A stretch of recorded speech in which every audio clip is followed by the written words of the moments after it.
Now we come to the non-cooperation movement. As I already discussed that Gandhiji thought of launching a nationwide movement, and in the year 1921, in the month of January, he planned out to start with the non-cooperation movement. Now under this non-cooperation movement, you will find that from different parts of India, different strands within the movement, means whether it is a town, whether it's a countryside, or whether they are the tribals, or whether they are the plantation workers, how they revolted against the Britishers and how they did not cooperate with the Britishers, that we are going to study. Okay, so we will start with the non-cooperation movement. Now first thing which we are going to study, that is on page number, yes, I will just show you the book. Okay, page number 58. Okay, different strands within the movement. Now here in this book it is written that non-cooperation movement was started in the month of January in the year 1921. That is very important, the first line, so underline that. Okay, now you will find that what was the purpose of this non-cooperation movement.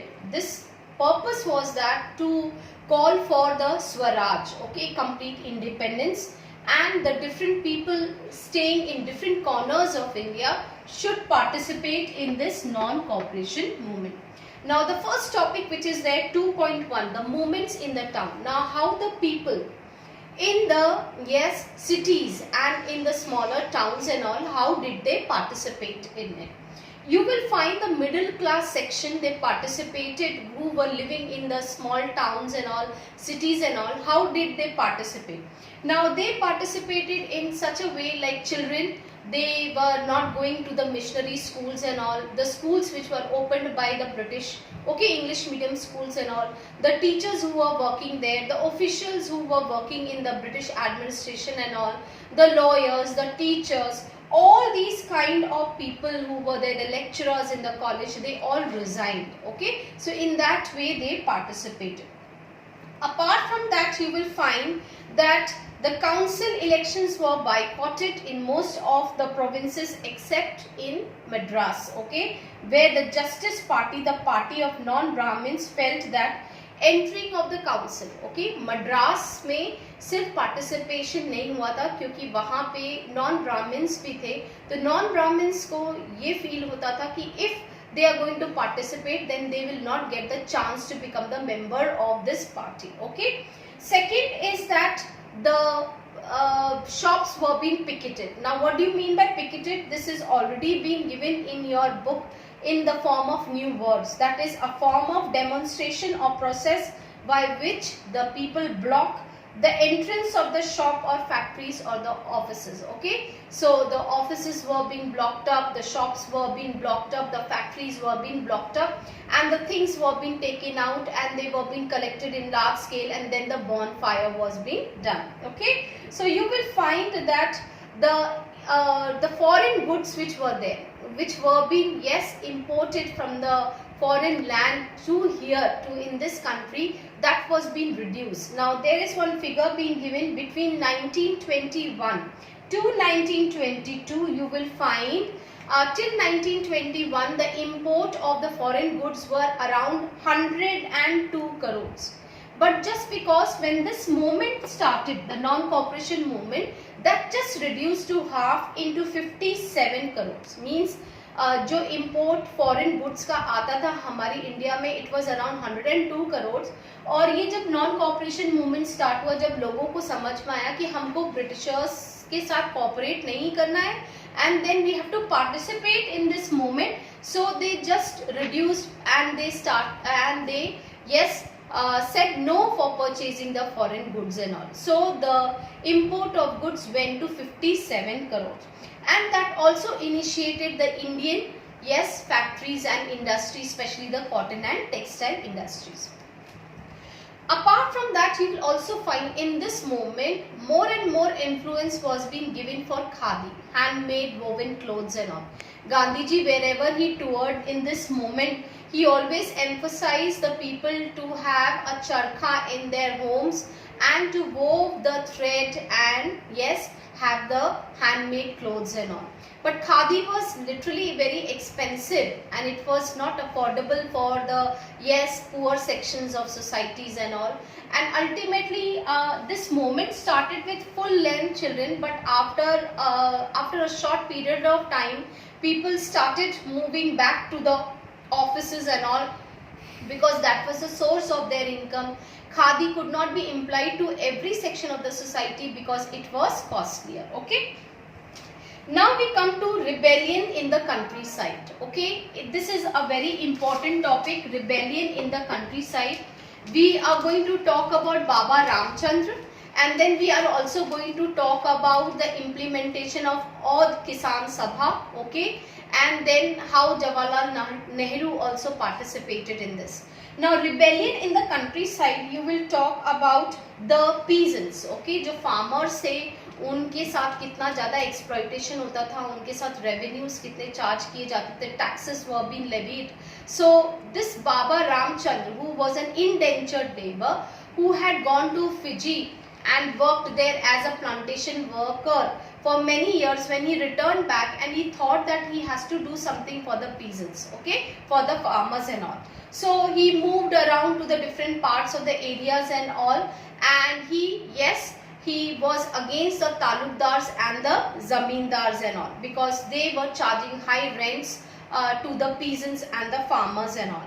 So he demanded that the revenue should be reduced, abolition of yes, begar, and social boycotts also of oppressive landlords and all. Okay, then he also in many places he said that Nai and Dhobi buns will be organized. Nai means the barber, Dhobi means the washermen. They will not give the services to the landlords and the zamindars and all. After that, in 1920s, you will find Jawaharlal Nehru started going to the different places of Awadh. Okay, Awadh, an old name of Lucknow, which is in UP.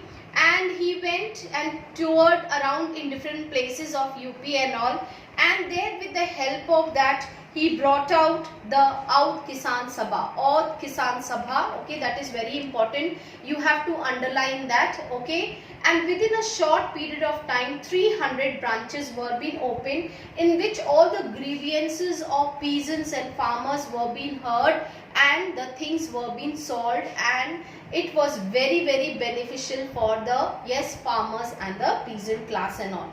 Then you will also find the talukdars, because when this Audh Kisan Sabha was being formed, so it gave little weightage to these peasants class, and whenever these talukdars and zamindars used to exploit these peasants and the farmers, you will find that these talukdars and zamindars house, and plus their warehouses where the grains and the groceries were being kept, they were being attacked and they were being put on fires, their field were being put on fires and all. In this way, the Audh Kisan Sabha by Baba Ramchandra was being launched and it was being made through. Okay, so I hope that you have understood this. Okay, tribe, that is the yes, rebels at the countryside. Now for these two paragraphs, the movements in the towns, I would like you to mark few things which is very important, children.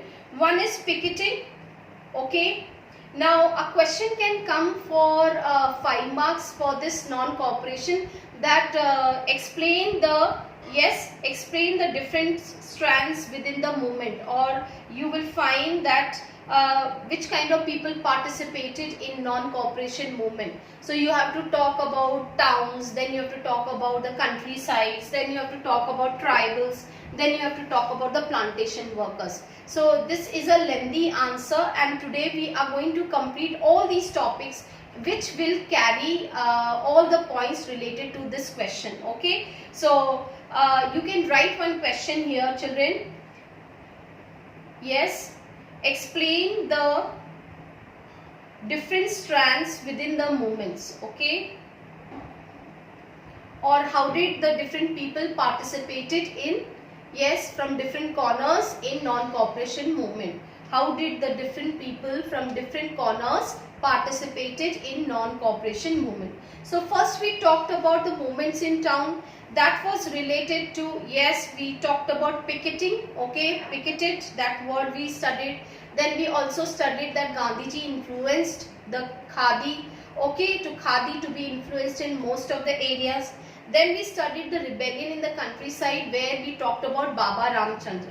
Now an individual question can also come related to Baba Ramchandra, that can carry 3 marks, okay. Write a note on Baba Ramchandra, a sannyasi, okay, who fought for the, yes, who fought against the talukdars and the zamindar, okay. So that is very important. Now we come to, yes, this is the tribal peasants of Gudam Hills, okay, tribal peasants of Gudam Hills. This is also correlated with non-cooperation movement only.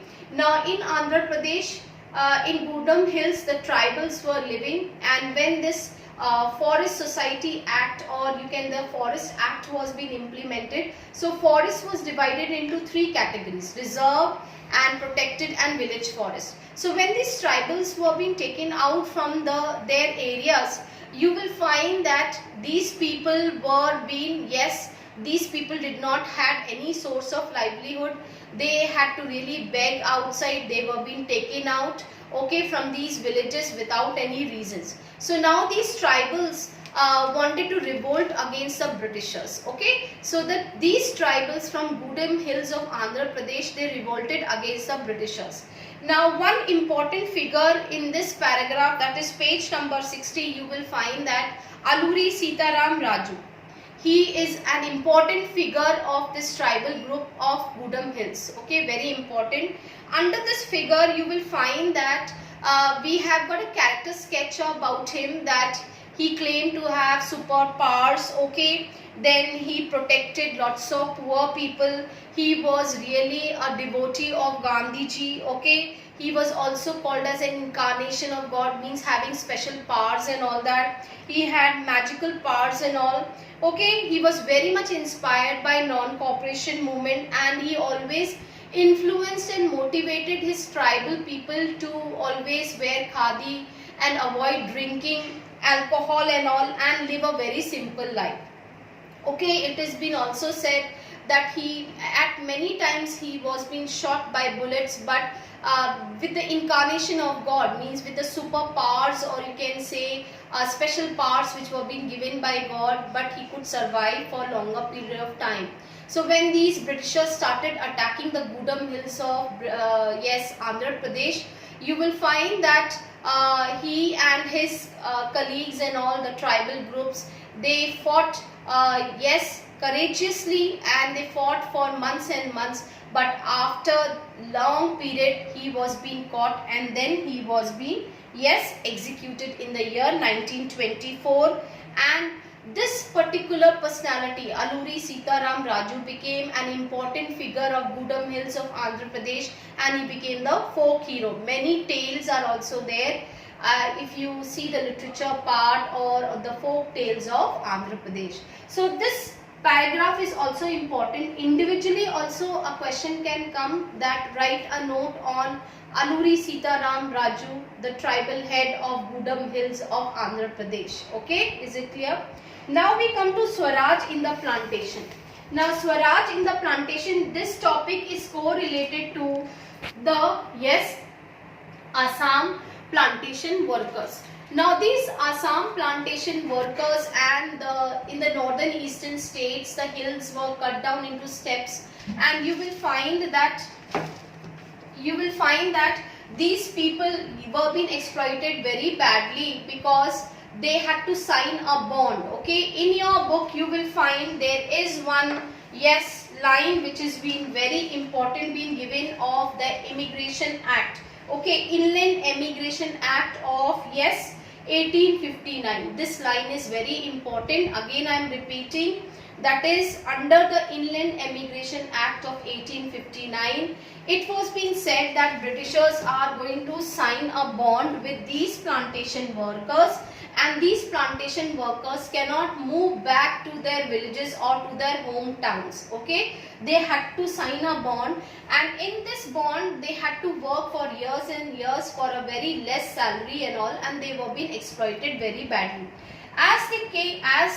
They came to know about this non-cooperation movement, children, which was being launched by Gandhiji. So they had a great hope that definitely Gandhiji is going to do something for them, and they will be sent back to their villages, and they will be getting the land holding so that they can be the owner of the lands and all for the agriculture purpose. So in that way you will find, when a question is going to come, that which were the different kinds of people who participated in non-cooperation movement, you can talk about the people who were in the towns, the people who were in the countryside, about Baba Ramchandra and Audh Kisan Sabha along with Jawaharlal Nehru, okay, which was a rebellion against the zamindars and the talukdars. Then we talked about the tribals of Gudam Hills, in which we talked about an important figure called as Alluri Sitaram Raju, okay. And then last we studied about Swaraj in plantation. In the year 1859, an act was being passed, Inland Emigration Act, in which the plantation workers had to sign a bond in which these labor forces or the plantation workers could not back to their village without the permission, okay. So when all these people, though they were not at one place, but they were at different places, but they all revolted in different manners in the form of non-cooperation movement, okay. Lastly, we will study about that the non-cooperation movement was being called off, children. Now why it was being called off? Now I'll tell you one thing, that on page number 61 there is a figure being given, figure 5, Chauri Chaura 1922. This figure is very important and one more question can come. Now this is a picture related to Chauri Chaura, which is situated in Gorakhpur, UP, where 22 policemen were being killed by the local people, and as Gandhiji heard about the violent incidents which were taking place during the non-cooperation movement, so he called off the non-cooperation movement. Now see, a question can also come that which were the different kind of people who participated in non-cooperation movement. So you will talk about towns, you will talk about Awadh, you will talk about tribals of Gudam Hills, and then you will talk about the plantation workers in the northern eastern states of Assam.